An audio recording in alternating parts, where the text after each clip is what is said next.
This year on tour, I've been asked about Hamilton a lot.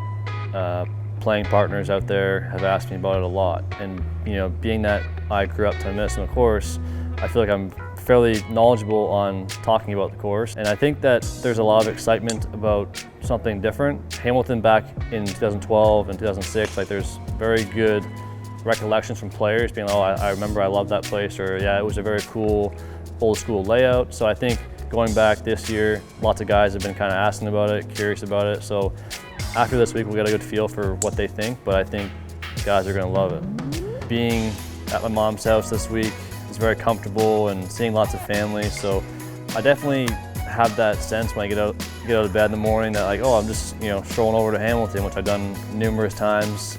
So that's a very comforting feeling. And then yeah, it's just seeing so many familiar faces that from when I even grew up at Hamilton, and that's been really cool. I think the coolest part for me is going to Hamilton and Glen Abbey as a kid, and there's an Australian named Steve Allen.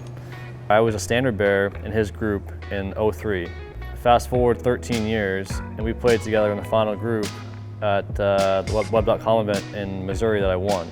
And me telling him this story, you can't believe that a kid that was holding this sign like so many years ago, and now we're playing together. And I was actually reminiscing yesterday as I walked around Hamilton about some of the things I did my first PGA Tour event. And I mean, I have never been shaking so hard on the first tee in my life. I mean, my knees trembling, my arms, hands shaking, and I hit one of the best drives I've ever hit in my life. How does that happen? I mean, I just feel like jello. I'm just so nervous.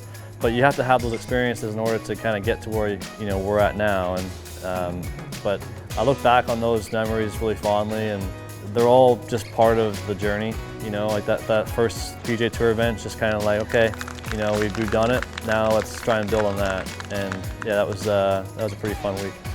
The last couple of years, I've had some pretty good Canadian Opens, and I wouldn't mind taking that next step and being right there in the mix with a few holes to go, and having all that energy and the crowd support behind me, just trying to make that final push.